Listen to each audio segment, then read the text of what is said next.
উপস্থিতি আজকে আমরা আলোচনা করব ইনশাআল্লাহ কোরআনে কারীমের 14 নম্বর পারার সূরাতুন নাহল থেকে। আল্লাহ রাব্বুল আলামিন সূরা আন-নাহলের 90 নম্বর আয়াতে কারীমার আলোচনা হবে ইনশাআল্লাহ।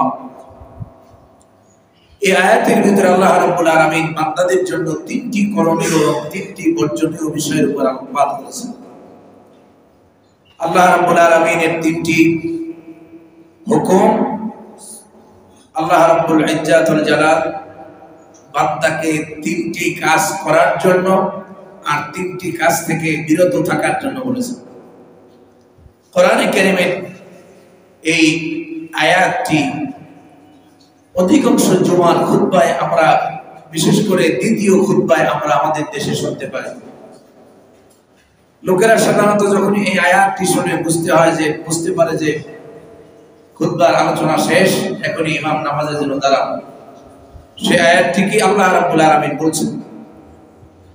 আল্লাহ রাব্বুল আলামিন বলছেন সূরা নাহলের 90 নম্বর আয়াত, ইন্নাল্লাহা ইয়া'মুরু বিল আদলি ওয়াল ইহসানি ওয়া ইতা'i যিল কুরবা وإيتاء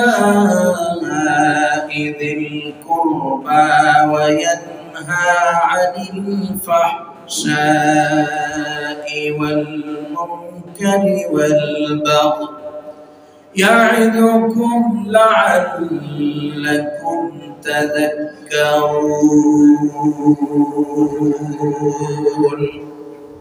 قرآن الكريم প্রলঙ্গ আয়াত সমূহের মধ্য থেকে এই আয়াতটি অন্যতম একটি আয়াত।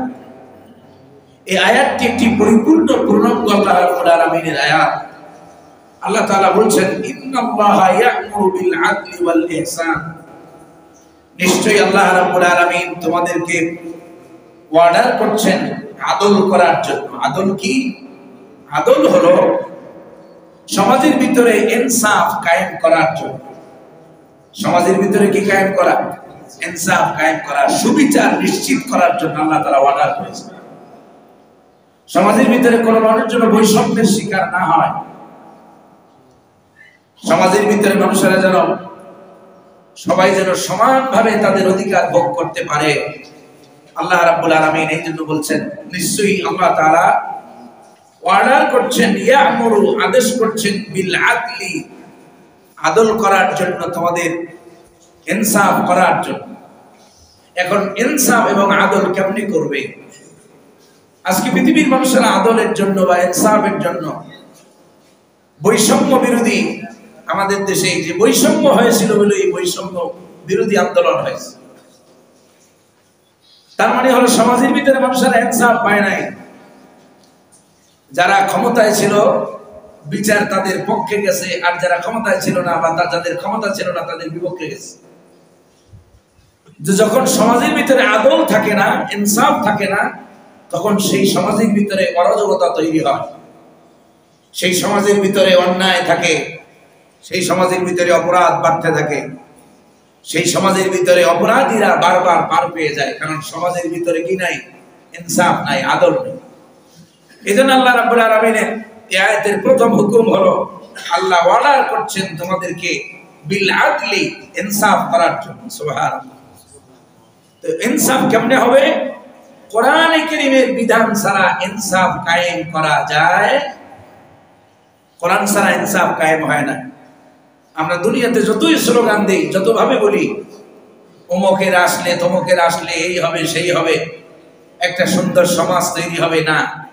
কোরআন বলতেছে ভিন্ন কথা। আল্লাহর কোরআন ছাড়া পৃথিবীতে মানুষের তৈরি করা কোনো আইন দিয়ে কখনো আদল এবং ইনসাফ কায়েম করা যায়? আর আল্লাহর আইন যারা অস্বীকার করে, আল্লাহর আইন যারা মানে না, আল্লাহর বিধান দিয়ে যারা ফয়সালা করে না, বিচার ফয়সালা করে না, কোরআনে কারীমের ভিতরে আল্লাহ রাব্বুল আলামিন তাদেরকে ফাসিক বলেছেন, তাদেরকে জালেম বলেছেন, তাদেরকে কাফের বলেছেন।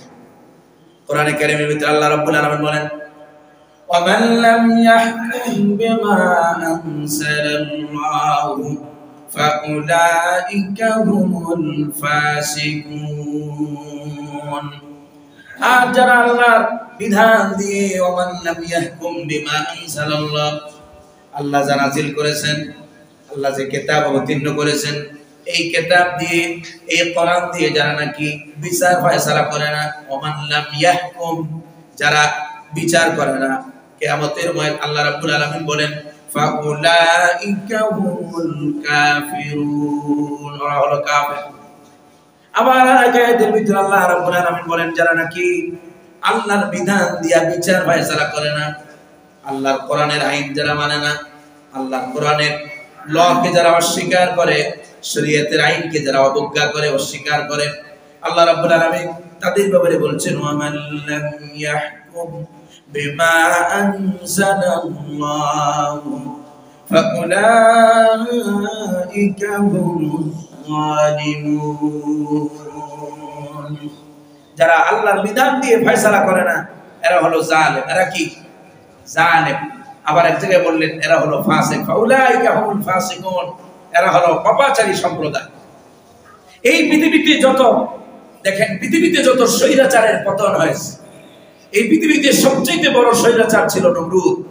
এই পৃথিবীতে সবচেয়ে বড়, পৃথিবীর শ্রেষ্ঠ স্বৈরাচার ছিল ফেরাউন। এদের পতন হয়েছে না হয় নাই? কেন এদের পতন হয়েছে?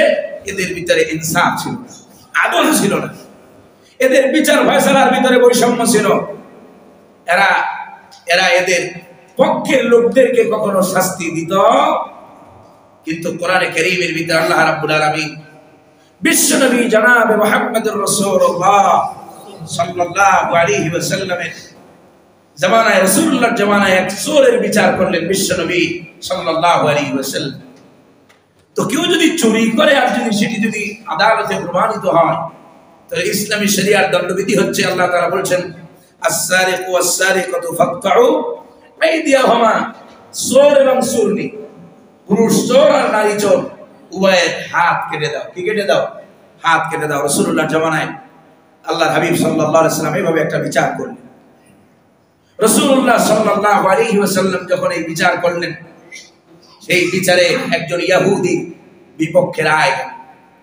তো লোকেরা বলাবলি করলো যদি মুসলমানদের যদি এইভাবে যদি মুসলমানদের কোনো হতো, তাহলে মনে হয় এটা করতেন না।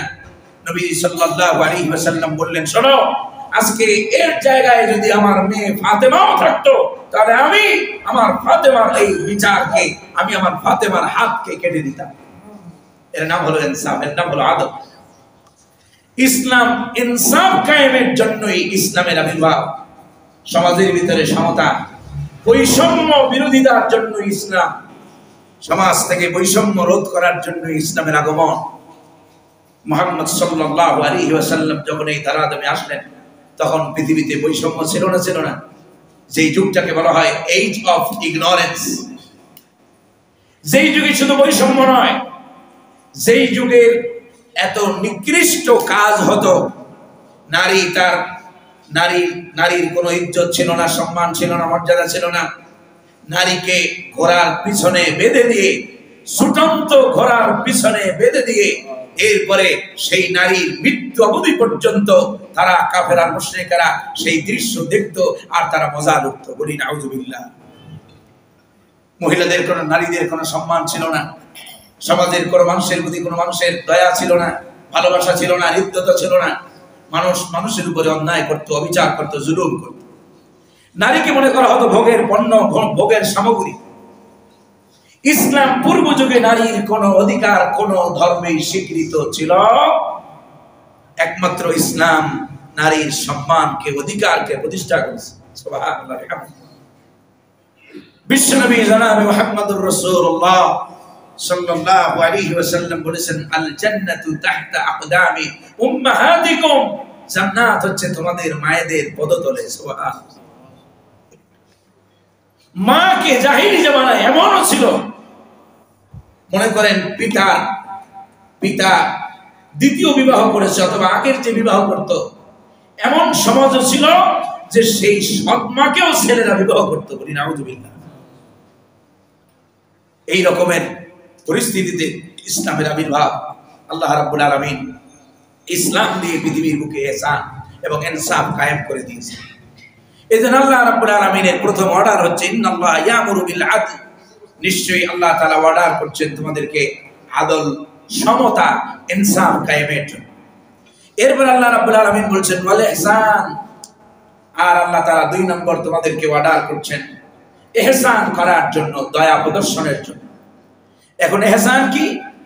হাদিসের ভিতরে ইহসান সম্পর্কে, হাদিসে জিবরিল বলা হয় যে হাদিস, ওই হাদিসের ভিতরে ইহসান সম্পর্কে জিবরিল আমিন যখন রাসূলকে জিজ্ঞেস করলেন, তখন রাসূলুল্লাহ সাল্লাল্লাহু আলাইহি ওয়াসাল্লাম বললেন আন তা'বুদাল্লাহা কাআন্নাকা তারা, এমন ভাবে ইহসান হলো, এমন ভাবে আল্লাহর গোলামি করবা যেন আল্লাহ তোমারে দেখতেছেন। সুবহানাল্লাহ বলবেন।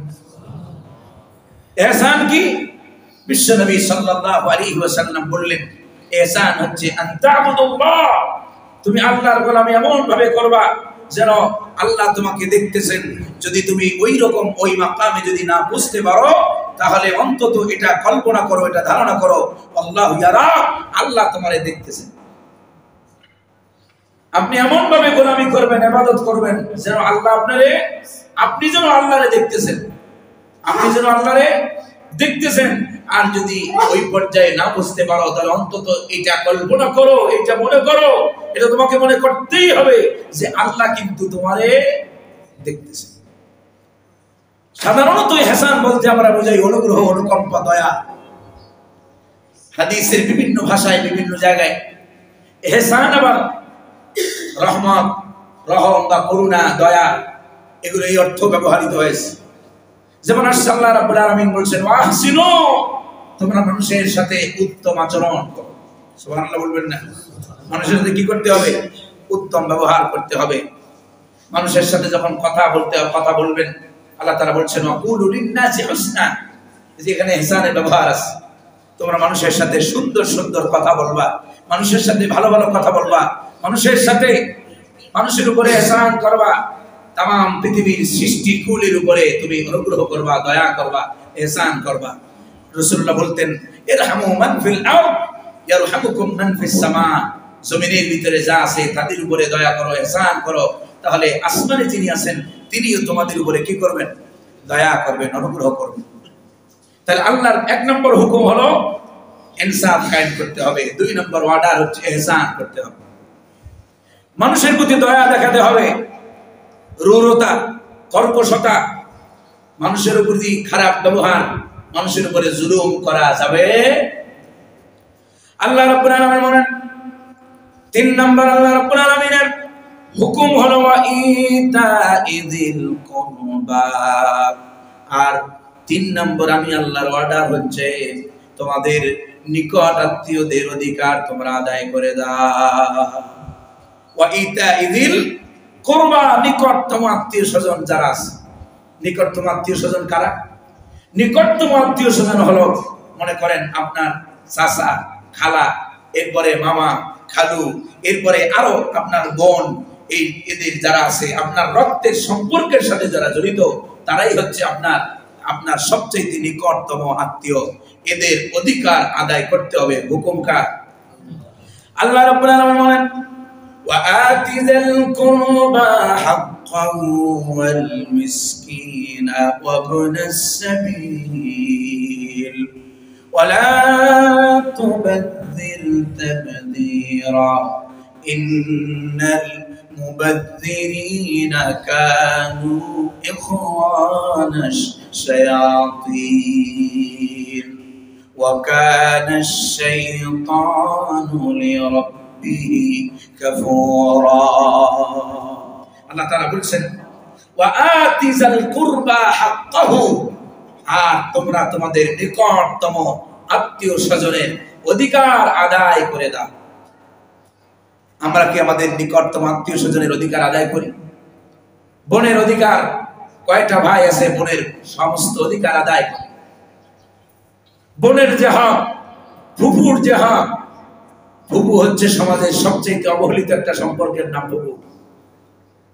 খালার সাথে মায়ের কারণে হয়তো যোগাযোগ রাখে বেশি, কিন্তু ফুফু এমন একটা জায়গা, অনেক মানুষ আছে ফুফুর খোঁজ খবর রাখে। সম্মানিত হাজিরিন, অথচ এই ফুফু হচ্ছে আপনার অন্যতম নিকট আত্মীয়, অন্যতম একজন। আবার আপনার আপনজনদের খোঁজ খবর নেওয়া, এদের যে এদের আপনার প্রয়োজনে এদের সাহায্য সহযোগিতা করা, এইটা হচ্ছে তাদের উপরে আল্লাহ রাব্বুল আলামিনের দেওয়া আপনার উপরে দায়িত্ব, কর্তব্য। অনেকে আছে কয় হুজুর তারাই তো আমাদের খোঁজ খবর নেয় না, আমরা কেমনে নেব, আমরা কেন নেব? বিশ্বনবী এই ব্যাপারে বলছেন সিলমান কাতাক, যে তোমার সাথে সম্পর্ক ছিন্ন করে তুমি তার সাথে সম্পর্ক রক্ষা করো। সুবহানাল্লাহ বলবেন না? বুখারী বর্ণনা আসছে সিলমান কাতাক, যে তোমার সাথে সম্পর্ক ছিন্ন করে তুমি তার সাথে সম্পর্ক কি করো? রক্ষা করো। ওয়াফু আম্মান যালামাক, যে তোমার উপরে জুলুম করে তুমি তার প্রতি তুমি তাকে ক্ষমা করে দাও, মাফ করে দাও। শিক্ষাকার মুহাম্মদুর রাসূলুল্লাহ সাল্লাল্লাহু আলাইহি ওয়াসাল্লাম। জুলমের বদলা যদি জুলুম দেয়া হয়, জুলমের বদলা যদি জুলুম দেয়া হয়, তাহলে জুলুম সমাজ থেকে কশ্চিন কালেও যাবে। এইজন্য আল্লাহ রাব্বুল আলামিন কোরআনে কারীমের ভিতরে ইমানদারদের স্বভাব, ইমানদারদের চরিত্র কেমন হবে আল্লাহ রাব্বুল আলামিন শিখিয়ে দিয়েছেন। ওয়ালা তাস্তাবিল হাসানাতু ওয়ালাস সাইয়্যা ইদফা বিল্লাতী হিয়া আহসানু ফাইদাল্লাযী বাইনাকা ওয়া বাইনাহু আদাওয়াতুন কাআন্নাহু ওয়ালিয়্যুন হামীম। আল্লাহু আকবার। আল্লাহ তাআলা বলছেন ওয়ালা তাস্তাবিল হাসানাতু ওয়ালাস সাইয়্যা, ভালো আর মন্দ উভয় সমান হতে পারে। ওয়ালা তাস্তাবিল হাসানা ওয়ালাস সাইয়্যা, ভালো আর মন্দ উভয় সমান নয়। ইদফা বিল্লাতী হিয়া আহসান, মন্দকে প্রতিহত করো ভালো দিয়া। মন্দকে প্রতিহত করো কি দিয়া? ভালো দিয়া। যদি এমনটা করো তাহলে ফাইদাল্লাযী বাইনাকা ওয়া বাইনাহু আদাওয়াতুন কান্নাহু ওয়ালিয়্যুন হামীম, যদি তুমি একজন তোমার সাথে সব সময় দুশমনি করতেছে আর তুমি যদি তার উপরে সব সময় যদি এইভাবে তার উপরে ইনসাফ করো, তুমি যদি তার সাথে ন্যায় আচরণ করো, তাহলে একটা সময় আসবে, আল্লাহ বলতেছেন, আল্লাহ রাব্বুল আলামিনের বিধান, আল্লাহর কোরআন, আল্লাহ বলছেন, তাহলে একটা সময় আসবে এ তোমার অন্তরঙ্গই বন্ধুতে পরিণত হয়ে যাবে। সুবহানাল্লাহ। একটা সময় আসবে এমন তার ভিতরে অনুশোচন আসবে, আরে আমি তো এই লোকটার সবসময় ক্ষতি করি, খারাপ করলাম, আর এই লোকটা তো সারা জীবন আমাদের সাথে ভালো ব্যবহার করেছে। একটা সময় এমন আসবে যে দুনিয়াতে আল্লাহ বলতেছেন কান্নাহু ওয়ালিয়্যুন হামীম, সে তোমার অন্তরঙ্গ বন্ধুতে পরিণত হবে। কিন্তু আমরা দুনিয়াতে কি করি, যে আমার সাথে দুশমনি করলো, আমিও তার সাথে কি করি? দুশমনি করি। এটা হলো জাহাল, এটা জাহিলি যুগে ছিল। জাহিলি যুগের এই কালচার, কৃষ্টি কালচার থেকে বেরিয়ে আসতে হবে। আল্লাহ তাআলা আমাদেরকে যেন বোঝার তৌফিক দান করে বলি আমিন। সম্মানিত হাজিরিন, ইসলাম এসেছে পৃথিবীতে ভারসাম্য, ব্যালেন্স রক্ষার জন্য, এবং ইসলাম চায় অপরাধকে মূলোৎপাটন করার মাধ্যমে ইনসাফপূর্ণ, ভারসাম্যপূর্ণ একটি সমাজ, আদর্শ সমাজ প্রতিষ্ঠার জন্যই ইসলামের আবির্ভাব। সুবহানাল্লাহ। এই জন্য আমাদেরকে আল্লাহ রাব্বুল আলামিন বলছেন ওয়া ইতাইজিল কুরবা, নিকট আত্মীয়দের হক আদায় করতে হবে। বছরে এই যে সামনে রমজান মাস আসতেছে, ঢাকা শহরে আমরা যারা থাকি, আমাদের গ্রামগঞ্জে কত গরিব আত্মীয় স্বজন আছে না নাই? অভাব নাই। অসংখ্য আত্মীয় স্বজন আছে যাদের খোঁজ খবর আমরা নিই না, কিন্তু দায়িত্ব তো তাদের খোঁজ খবর নেওয়া। নবীজি সাল্লাল্লাহু আলাইহি ওয়াসাল্লাম দেখেন, নিকটতম আত্মীয় তো দূর কথা, দূরবর্তী আত্মীয় যারা ছিলেন, রাসূলের দূরবর্তী আত্মীয় স্বজন যারা ছিলেন, তাদেরও খোঁজ খবর রাসূলুল্লাহ সাল্লাল্লাহু আলাইহি ওয়াসাল্লাম নিয়মিত রাখতেন। সুবহানাল্লাহ বলবেন না? হযরত খাদিজা রাদিয়াল্লাহু তাআলা আমাদের মা উম্মুল মুমিনিন হযরত খাদিজাতুল কুবরা রাদিয়াল্লাহু তাআলা আনহার বান্ধবী ছিল। চিন্তা করেন, স্ত্রীর বান্ধবী। রাসূলুল্লাহ সাল্লাল্লাহু আলাইহি ওয়াসাল্লাম ইসলাম প্রতিষ্ঠার পরে হযরত খাদিজাতুল কুবরা রাদিয়াল্লাহু তাআলা আনহার বান্ধবীদেরকে রাসূলুল্লাহ সাল্লাল্লাহু আলাইহি ওয়াসাল্লাম হাদিয়া পাঠাতেন, তোবা পাঠাতেন। আমরা আমাদের সম্পর্ক রক্ষা করতে জানি না। এই জন্যে আপনার বাংলা এসে কবিতায় বলেছিলাম যে, আমার সঠিক লাইনটা মনে নাই, এরকম ছিল কথাটা যে আমার ঘর ভাঙ্গিয়েছে যে, বা আমি বাঁধি তার ঘর, আছে না? এরকম একটা কথা। আপনার ঘরটা যে ভাঙবে আপনি তার ঘরটা বেঁধে দেন না, দেখবেন আল্লাহ তাআলা বলছেন যদি এরকম তোমাদের আচরণ হয় তাহলে কান্নাহু ওয়ালিয়ুন হামীম, একটা সময় আসবে তারা তোমার অন্তরঙ্গ বন্ধুতে পরিণত হবে। আপনি চিন্তা করেন নবীজি মুহাম্মদুর রাসূলুল্লাহ সাল্লাল্লাহু আলাইহি ওয়াসাল্লাম, রাসূলের উপরে কি পরিমাণ অত্যাচার নির্যাতন করা হয়েছে। রাসূল সাল্লাল্লাহু আলাইহি ওয়াসাল্লামকে মাতৃভূমি থেকে তাড়ায় দেওয়া হয়েছে। মক্কা আল মুকাররমার ভিতরে রাসূল সাল্লাল্লাহু আলাইহি ওয়াসাল্লাম শান্তিতে দ্বীন প্রচারের কাজ করতে পারেন, রাসূলকে বিতাড়িত করা হয়েছে মক্কা থেকে। সেই মক্কায় যেদিন রাসূল সাল্লাল্লাহু আলাইহি ওয়াসাল্লাম ঢুকলেন বিজয়ের বেশে রাসূল যেদিন ঢুকলেন, রাসূলের বক্তব্য কি ছিল ইতিহাস সাক্ষী। ও মুসলমান, ওই আদর্শ যদি গ্রহণ করতে না পারো রাসূলুল্লাহর উম্মত হওয়া যাবে না। নবীজি আমার মক্কায় ঢুকলেন, ঢুকে ঘোষণা দিলেন, লম্বা বক্তব্য ইতিহাসের পাতায় রয়েছে। নবীজি বললেন, মান আল্লাকা বাবাহু ফাহুয়া আমিনুন, যে তার ঘরে দরজা বন্ধ করে রাখবে, আমাদের সাথে মোকাবেলা করার জন্য আসবে না, আমাদের সাথে লড়াই করতে আসবে না, যে তার ঘরের দরজাটা বন্ধ করে রাখবে ফাহুয়া আমিনুন, সে নিরাপত্তা লাভ করবে, তার উপরে তার পরিবারের উপরে অত্যাচার করা যাবে না। সুবহানাল্লাহ। নবীজি আবার বললেন, ওয়ামান দাখালা ফি দারি আবি সুফিয়ান, আর যে ব্যক্তি আবু সুফিয়ানের ঘরের ভিতরে ঢুকবে, আবু সুফিয়ানের ঘরে আশ্রয় নেবে, ফাহুয়া আমিনুন, সে নিরাপত্তা লাভ করবে, অত্যাচার করা যাবে না। নবীজি সাল্লাল্লাহু আলাইহি ওয়াসাল্লাম ঐতিহাসিকগণ পিকে হিট্টি সহ অসংখ্য ঐতিহাসিকগণ লিখেছেন, মুহাম্মদুর রাসূলুল্লাহ সাল্লাল্লাহু আলাইহি ওয়াসাল্লাম 10 বছর পরে যে মক্কা বিজয় করেছেন, সেই বিজয় ছিল রক্তপাতহীন বিজয়। সুবহানাল্লাহ। এই জন্য ইসলাম উদারতা, ভালোবাসা। আল্লাহ রাব্বুল আলামিন বলেন, ওয়া ইতাইদিল কুরবা ওয়া ইয়ানহা আনিল ফাহশাই ওয়াল মুনকারি ওয়াল বাগই।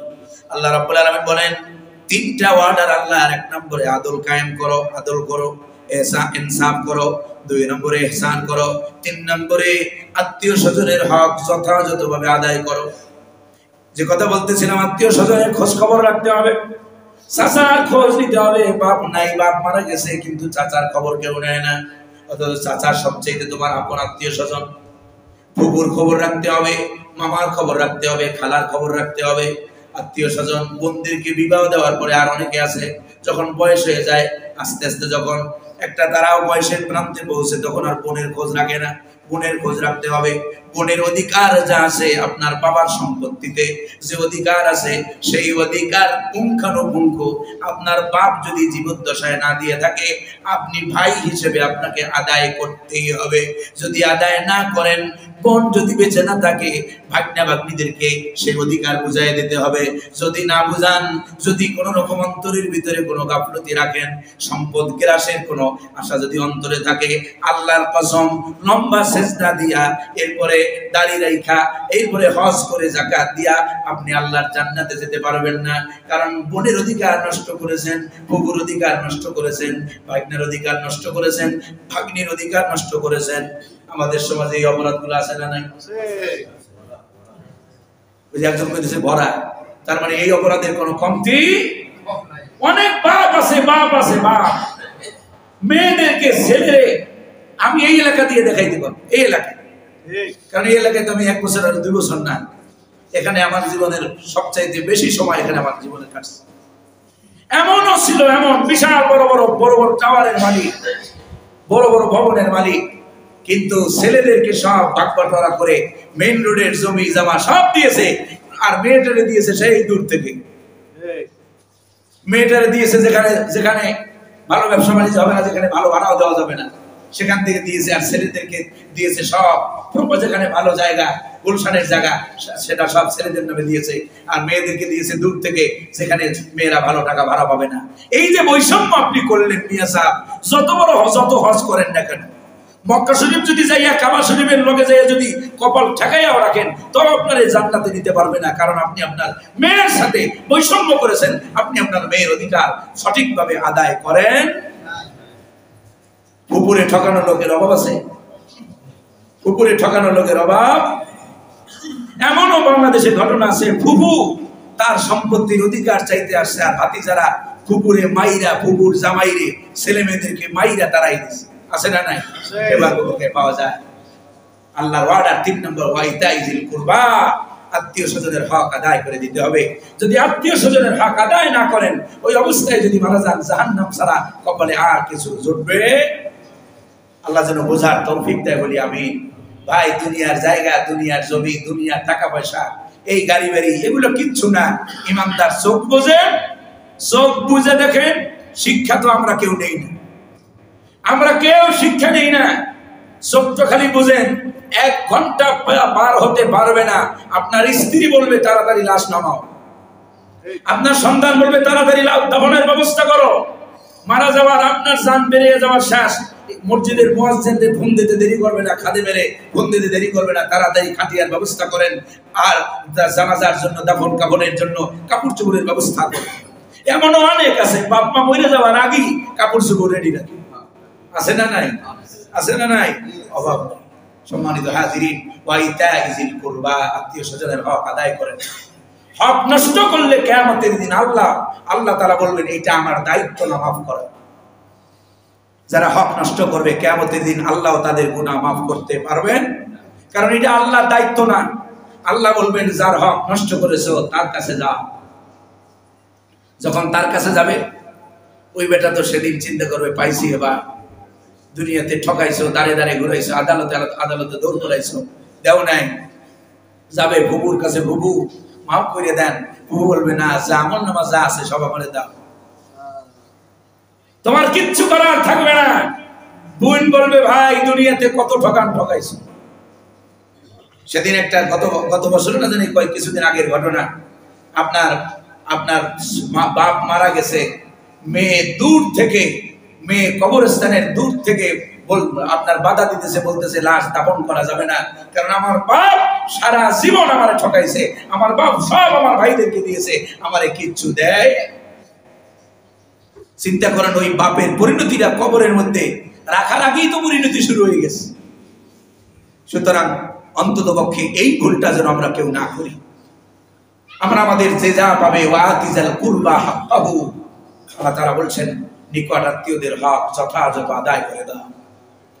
এরপর আল্লাহ তাআলা বলছেন, এবার 3টা নিষেধ, 3টা আদেশ, 3টা আয়াতের ভিতরে কয়টা বিষয়? 6টা বিষয়। 3টা আদেশ, 3টা নিষেধ। 1 নম্বর নিষেধ, আল্লাহ তাআলা বলছেন, ওয়ায়ানহা আনিল ফাহশা, আর আল্লাহ তোমাদেরকে নিষেধ করেছেন অশ্লীলতা থেকে। কি থেকে? অশ্লীলতা থেকে, খারাপ ফাহেশা থেকে। ফাহেশা কি? সমাজের ভিতরে চলমান যত অশ্লীলতা আছে। আল্লাহ রাব্বুল আলামিন বলেন, কোরআনে কারীমের ভিতরে আছে, ওয়ালা তাকরাবুল ফাওয়াহিশা মা যাহারা মিনহা ওয়া মা বাতান। আল্লাহ রাব্বুল আলামিন বলেন, প্রকাশ্য অপ্রকাশ্য সব ধরনের অশ্লীলতার নিকটবর্তীও তোমরা হবে না। কোন ধরনের অশ্লীলতার নিকটবর্তীও হওয়া যাবে। আজকে সমাজের ভিতরে গান বাজনা, সিনেমা, থিয়েটার, এরপরে অশ্লীল গান, অশ্লীল সিনেমা, অশ্লীল নাটক, অশ্লীল এই সকল দৃশ্যের অভাব আছে। যেখানে যাবেন, যেখানে ঢুকবেন, কোথাও শান্তি নাই। অশ্লীলতা দিয়া আমাদের সমাজটা পুরা ভরা, ঠিক কিনা? সম্মানিত হাজিরিন, এই রকমের কোন সমাজ মুসলমানদের সমাজ হতে পারে না। জিনা, ব্যভিচার, লাওয়াতাত, এত অপরাধ আমাদের সমাজে চলতেছে। এরপরে আবার পশ্চিমাদের সেই আনা যত পচা জিনিস আছে সব এখানে চলতেছে। আরেক শ্রেণী আছে, সেই পশ্চিমাদের দেশে থাকা অথবা বাতিলদের দ্বারা, বাতিলদের সংস্পর্শে থাকতে থাকতে সেগুলো আমাদের দেশে আনার জন্য তারা ব্যস্ত, ঠিক কিনা? কিছু গজব মার্কা লোক, এরা সব জমানায় সব ক্ষমতার সময় ছিল। অশ্লীলতা, সমকামিতার মতো অপরাধ যারা প্রমোট করে, সেই ধরনের লোক এখনো ক্ষমতার চেয়ারে বসে আছে না নাই?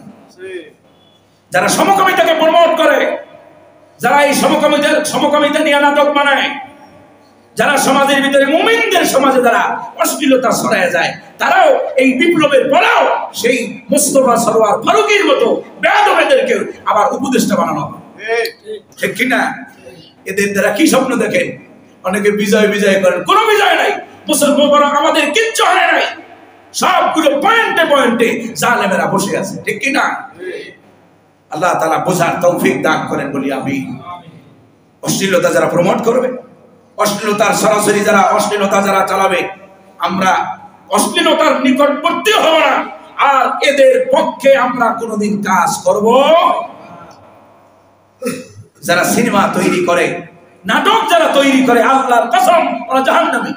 নবীজি বলেছেন হাদিস, আল্লাহর হাবিব সাল্লাল্লাহু আলাইহি ওয়াসাল্লাম বলেছেন এরা জান্নাতের সুঘ্রাণও পাবে না।